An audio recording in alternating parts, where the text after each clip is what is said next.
Welcome to the Greater Victoria Real Estate Show. I'm Jane Johnston, realtor here in Victoria, and this is a show where we cut through the noise and talk about what's actually happening in our local market. I'm Andrew Plank, also a Victoria realtor. We'll talk stats, timing, neighborhoods, and what we're seeing behind the scenes. And I'm Jen Lowe, mortgage broker. I'm the numbers person of the group, and I'll chime in with the mortgage side. Each week, we break down what the market means for you. All focused right here on Greater Victoria. No hype, no pressure, just honest conversations, local insight, and practical advice. Let's get into it. Awesome. I love our new introduction. Let's get into it. Hey, welcome. Welcome. How are you, Andrew? Oh, I'm tired. We have a sick kitty at home, so yeah, he fell off our balcony and he broke his scapula. So he's been at the animal hospitals and back, and he spent the night with us. And we had to, care for him. And now, anyway, it's a lot. But don't expect a stellar performance from Andrew today, please. Okay. Andrew just wants to curl up in the corner and have a nap. Okay, I understand, and that can be very stressful. I get it. Yeah, I have a dog. She's not so young anymore. There she is. Yeah. Okay, well, let's do the show then. We're going to be talking about open house season, and we're going to be giving some tips and tricks for buyers on how to make the most of it. So, and then hopefully Jen will come. She's got an emergency with one of her clients, so she is doing some specialty meetings, I guess, with them to make sure that they get through it okay. And that's what you want a great mortgage broker for. Okay. Yeah, we all understand these things are time sensitive and we have to sometimes pivot. So we give allowances for this for sure. Do you want to do the stats first and then do the topic? Yeah, let's get into it. Sure, we'll do the stats. And if Jen is able to make it, we'll get to her take on the mortgage stuff as well. Sure, let's get into the stats. So we always review the last 7 days, compare this week to the week prior. And so far, well, this week we've had 313 properties went live. And that's a little down from the 396 the week before. We had 140 properties go pending, unconditional, versus 130 the week before. And we've had 122 price decreases versus 130 the week before. And 41 properties expired versus 50 the week before. Jane, do you have any comments on what we're seeing there? I do. It's March break. It's March break. Yeah. So that does explain some things. Yeah. You know what? So the new listings, actually, now that I go back to the Market Watch, they've already gone up to 334 in the last little while. So I'm seeing some more activity, and pendings have gone up to 149. So we were just talking before the show about how these really change depending on what's going on. So just so everyone's aware, it is looking pretty active, actually. So that's good. We always find that things do go in, during, for example, spring break, there's a bit of a lull. Long weekends, there's a bit of a lull. So, and then the corner between the beginning of a month and end of the month as well can make some differences to these stats. So we always try to take some of that into account. Yeah, the other thing to think about is just we're coming out of March break this week, and then we're going to be heading into Easter. And so it's time for families to get together, and often that's when the discussion is happening about what to do with real estate. So, all right. So yeah, go ahead. Our list to sale ratio is 44.73% this week, and that's up from last week of 32.8. So it is active. So good job, everybody. All right. And this is the stats as of Monday. We're at 395 up to the 23rd of March. That's compared to 613 for the total month of March in 2025. Our new listings as of Monday were and that was in terms of net unconditional sales. Net unconditional sales, sorry. Yeah. New listings were at 1,111 for the month so far, and that's compared to 1,487 for March 2025. So we're down a bit. And total active listings were at 3,194, and that is higher than we were last year at 3,024. So what I'm reading from this is we had more coming on the market earlier last year, and people are holding off a bit, I think, to sell. I feel that. Do you feel that? Holding off to sell? I mean, maybe. I mean, I've been encouraging my sellers to get on the market earlier to beat the rush, and they have been. I don't really have many people that are waiting, but I suppose do you have people that are waiting for after Easter, and did you have a lot of people that were trying to get in before this time period? So I always recommend that people get in early because then you have a longer runway for selling. And also most people are getting on the market in April and May, or peak listing times in May. So we want to be there before we get the competition and hopefully find the buyer. But I do find that a lot of people now are waiting to find their home before they're putting their house on the market. Right. And from that perspective, waiting until there's the most possible selection makes sense to not list your home. But I often have clients in a position where they do want to or need to know that their home is firmly sold before they're going to go shopping. And again, the advice is get your home up, try to get your home under contract. What's the Jane's making body language? Gas and brake at the same time? Yeah. Okay. Hey, look who we have here. Hello. Jen, you're muted. There you go. Can't hear you. Well, that's okay. Yeah. Let's continue on. Okay, so pump the brakes, hit the gas, all this stuff. Yeah, let's go for Jen's update. Can we hear you? Can you hear me now? We got you. Oh, good. Okay. Perfect. You guys can hear me okay? Yes. So, you're here. Good to see you. All right, so tell us what's going on with financing. Well, interest rates are fixed. Unfortunately, right now, fixed rates are increasing a lot. Updates every day saying that rates are going up. Definitely nice being a mortgage broker that I've got access to multiple lenders. Right now, the credit unions are a little bit behind on raising these rates. So I've been getting rate holds right now with credit unions. So that's a huge advantage. Banks seem to be quicker to raise the rates in these uncertain times that we're in. Reason for the rates increasing is because of what's happening with the war and oil prices and that kind of thing. So, yeah. So, definitely.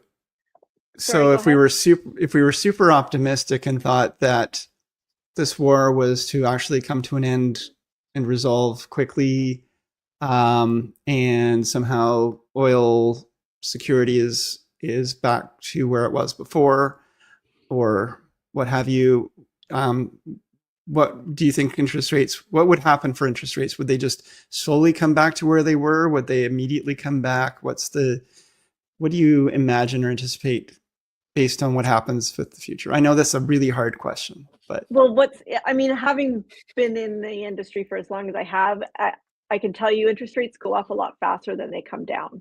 Yeah. They don't seem to come down nearly as quickly as they go up.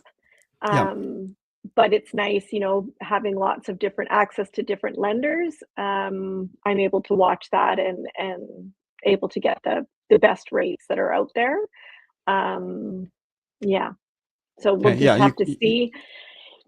What we're dealing with now and is just the effect of anything that President Trump is saying is just causing these the market Swings. to react. And so it's been challenging.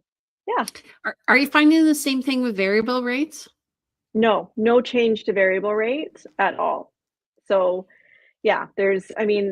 honestly, actually the spread, because it kind of, as fixed rates go up, definitely people move towards potentially going with a variable rate. And we've seen some of the spreads that we can get on the variable rates increase, which on that side, it's actually a good thing. So if you can, instead of getting prime minus 0.4, we're able to get prime minus 0.6, for example. Okay. So Okay. so there's a bit of good news there, and just changing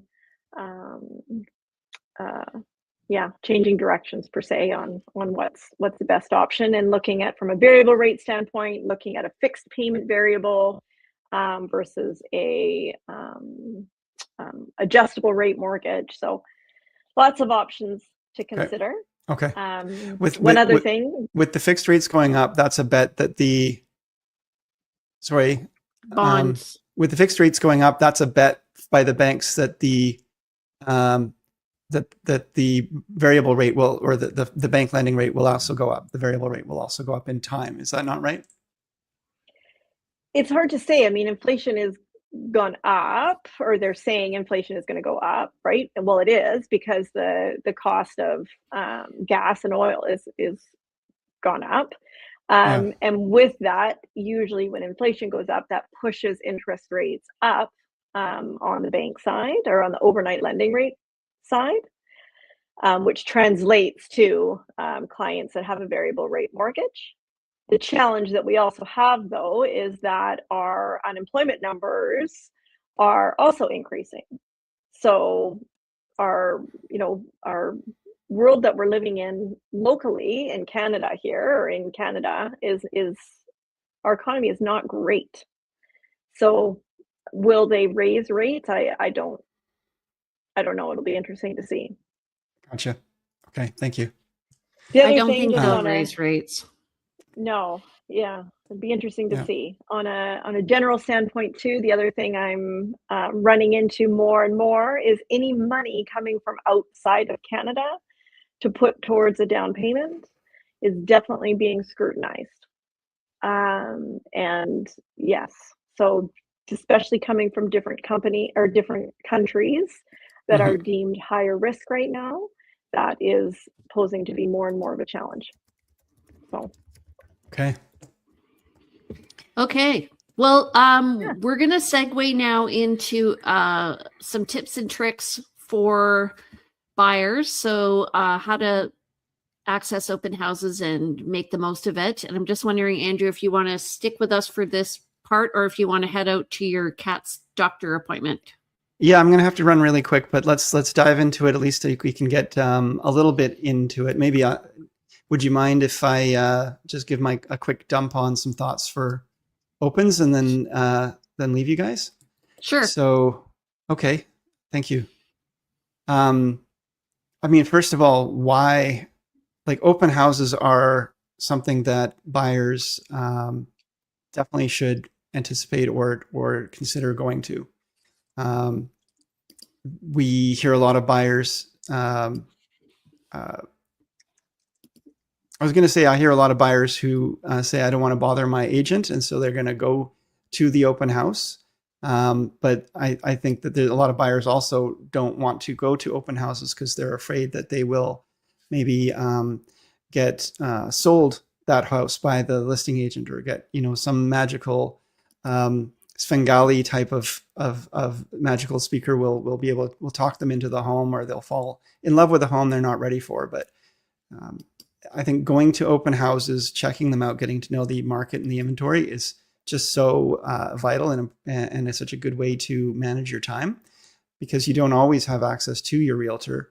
It is a great way to see segments of the marketplace, and also see homes that are not necessarily the type of home you're normally looking for, but you can start to explore what might be a little bit outside the box, or the edges of your price point, your price range, and so on and so forth. Your agent should be able to support you in those things if you truly want to explore those outside of open houses. But this is just a super important extra tool in your toolbox for getting to see properties. And it's very easy to find them these days, and it's very easy. Most agents will respect your time. If you just go in and say, I'm working with Andrew, or I'm working with Jane, they will say, great, thanks very much. Enjoy yourself, have a look around. And Jane will, I'm going to leave here, but Jane will definitely tell you a lot of things you can do to kind of protect your interests while you are talking to the other agent as well.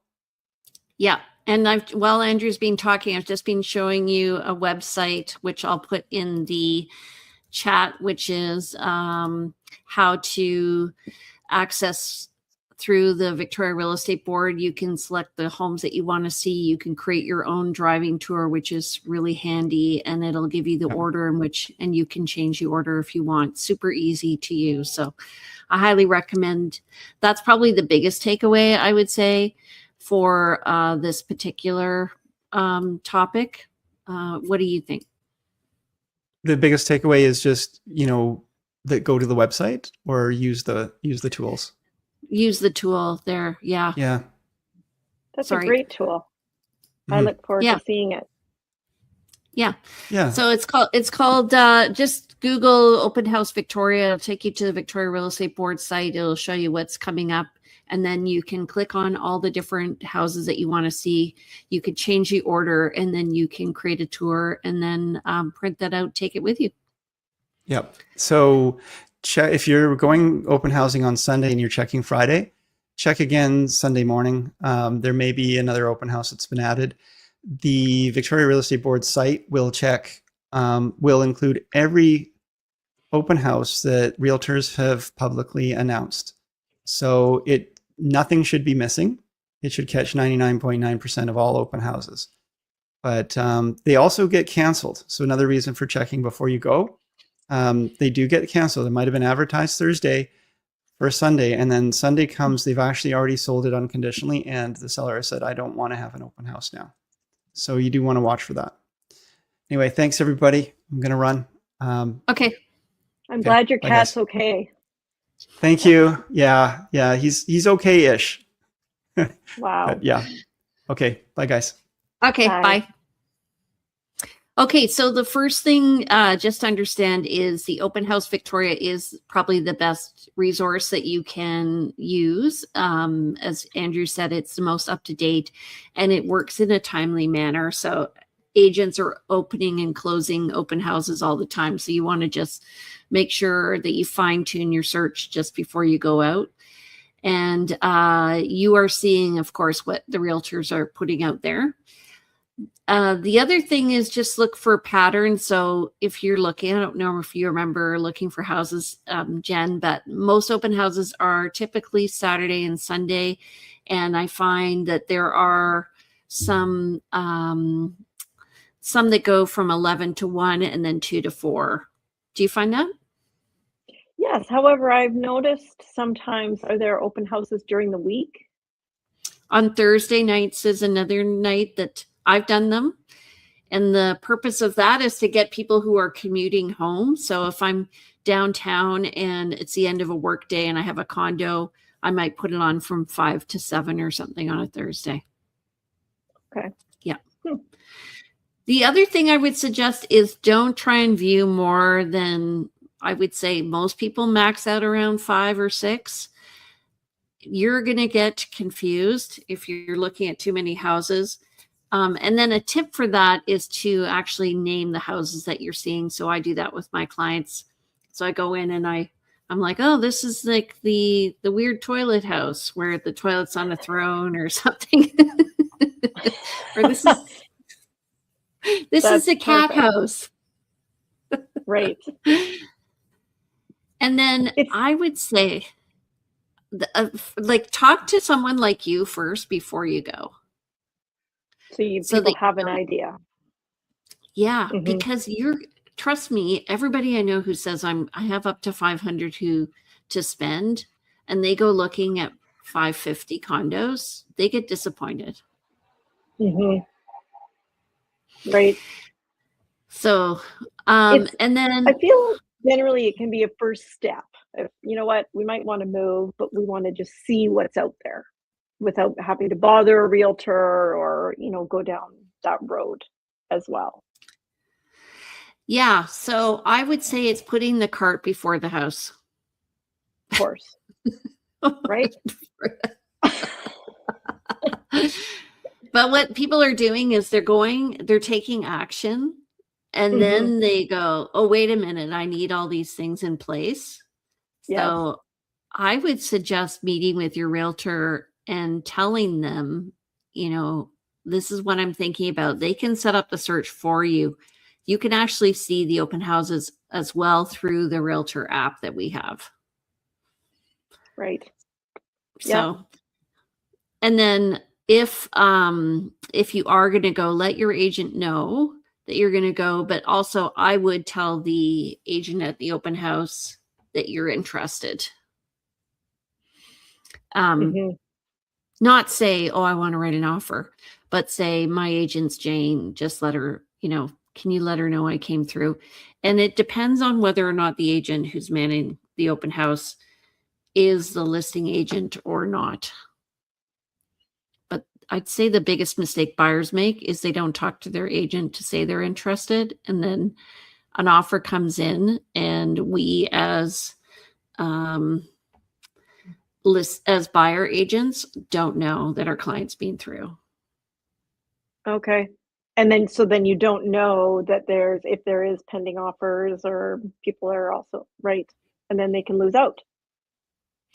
Yeah. Right. And as a listing agent, it's actually quite, I'll follow up. I'll ask the people what your names are, and then I'll ask who the agent is. And then I'll just say, Tom and Linda came through my open house today on Mears. Perhaps you might want to follow up with them, and I'll send them the sharing folder so that the agent looks prepared, and then they can just forward that to the client. Smart and organized. Yeah. So one of the things too is when you're looking at an open house, especially I think with an agent, the agent is used to seeing houses all the time, so they know the value. And just understand you're looking at the listing price. You may not be looking at what the sale price is. 100%. So especially the market has balanced out. And so prices may come down a bit. So you want to talk to your agent about what you're seeing and where the value is. And if you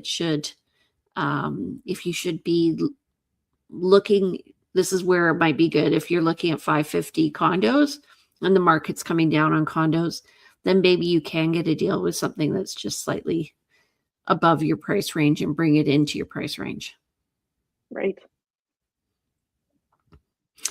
So awesome tips. And then just don't get caught up in the staging. That's what show suites are for. They really do work. I do find that people who are focused on the decor get distracted. So you want to be focused on the light, the noise, and the kind of nuts and bolts of the house. 100%. That would be, it is distracting because when you go into show homes, they're beautiful. Yeah. And just remember when you're selling that if you have all those personal photos up, people are looking at them and trying to determine who you are and whether or not they fit into your house. That's why you should take them down. Right. So what do you think of candles? What do I think of candles? In the open houses. Well, it's kind of like, isn't it kind of like fresh cookies?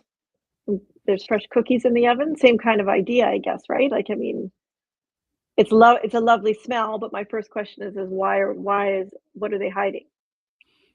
Exactly. So I often find that sellers sometimes have plugins or they have candles going, and that's a no-no, I would say. Cookies are okay because they're natural.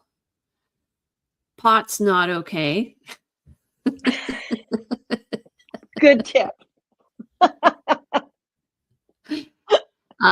But try and keep the smells natural in the house. Right. And okay, here's questions you don't ask the agent. Why is the seller selling? Because the listing agent actually can't disclose that. So really what you're asking is what's the motivation of the seller? And then what closing dates are they thinking of? Then you're disclosing your own motivation. And you can ask questions like any recent updates or issues with the house. Those are good questions to ask. And then in a condo, I would ask if there are any upcoming special assessments or plans for renovations for the building. So, Perfect. anything else you would add? Do people talk to you after they go to open houses? Sometimes that's the first, call I get is a referral from an existing client. They've gone, now all of a sudden kind of opened their eyes, someone else from their, friends that are purchasing. And then they'll go look at open houses and then potentially want to get the ball rolling on getting pre-approved. Right. So, yeah. Okay.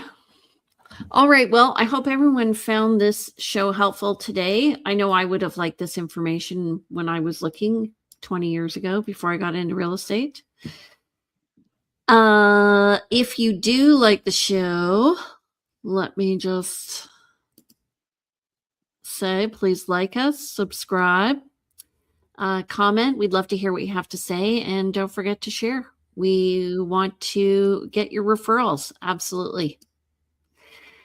All right. And if you want to reach us, you can reach Andrew at 250-360-6106. I don't even need to look at it anymore. Been calling him for so long. You can also reach him by email at info@andrewplank.com. He's also online at realvibe.ca as well as andrewplank.com. And he's on Instagram as Plank Andrew if you want to see how his cat's doing. Yes. How do people reach you? I am at 250-217-4925. Email is jen@jenlow.ca and my website is jenlow.ca.